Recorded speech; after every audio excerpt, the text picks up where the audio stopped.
اللہ تبارک و تعالی اس کو قبول کرے۔ عالم عرب میں، پوری عرب دنیا میں آج تک یہ معمول ہے، حتیٰ کہ مکہ اور مدینہ میں معمول ہے۔ سلطان صلاح الدین ایوبی، جو نام آپ نے سنا صلیبی جنگوں کا، سلطان صلاح الدین ایوبی، جس جیسا سپہ سالار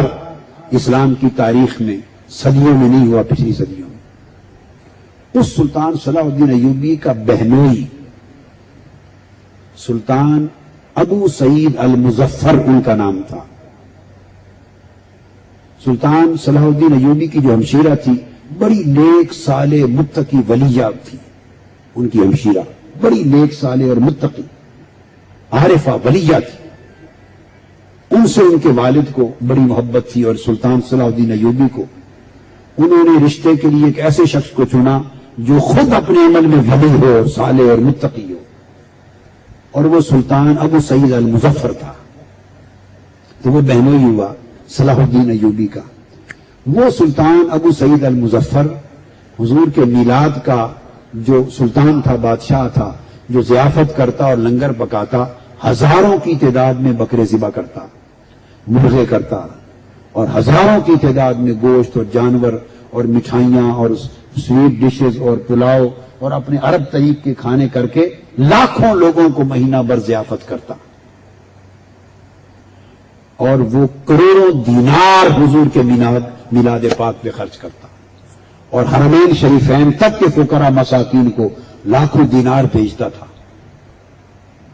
اور میلاد کا جب دن آتا تو سارا دن ساری رات حضور کی محفل اور لنگر چلتا، اور ظہر کی نماز سے فجر تک نماز کے وقفوں کے ساتھ پھر وہ حضور کی محفل نعت ہوتی، محفل میلاد ہوتی، اور اس خاص وقت پہ محفل سما بھی کرتا، اور ساری رات وہ صوفیہ عاشقوں کے ساتھ حضور کی ولادت میلاد کی خوشی میں وجد کرتا تھا۔ یہ امام ابن کثیر جیسے بڑے بڑے اکابر محدثین نے یہ واقعہ اپنی کتابوں میں اس کے معمول کا لکھا ہے۔ تو یہ مکہ اور مدینہ میں میلاد منائے جاتے، اس صدی کے شروع تک منائے جاتے تھے، میلاد کے جلوس نکلتے تھے۔ سعودی لوگوں کی جب غلبہ ہوا اور سعودی عرب پہ قبضہ ہوا اور نئی حکومت ان کی آئی، تو 1924 کے بعد ابھی 100 سال نہیں ہوا، سمجھیں یہ 80 سال ہوئے۔ 80 سال پہلے جب سعودی حکومت نے قبضہ کیا حرمین شریفین پر، سعودی خاندان نے تحریک محمد بن عبد الوہاب نجدی کی تحریک میں، تو ابھی 80 سال پہلے میلاد کے جلوس اور محافل انہوں نے معطل کی اور ختم کرائے۔ 1924 تک حرمین شریفین 12 ربیع الاول کی سرکاری چھٹی ہوتی، اور خانہ کعبہ کے حرم سے میلاد کا جلوس نکلتا تھا، اور سوق اللیل جہاں حضور کے میلاد پاک کا، آپ کی ولادت کا گھر ہے بی بی آمنہ کا، وہاں جلوس جاتا تھا، مشل بردار جلوس شہر مکہ کی گلیوں میں چلتا تھا، اور پھر پورے عالم عرب اور عالم عجم میں حضور کا میلاد منایا جاتا تھا، منایا جاتا ہے، آج بھی منایا جاتا ہے، ہندوستان پاکستان سے بڑھ کر منایا جاتا ہے۔ ان کے طور طریقے اپنے ہیں، ان کے تھال لگتے ہیں، لنگر بچتے ہیں۔ یو اے ای کا جو بادشاہ تھے،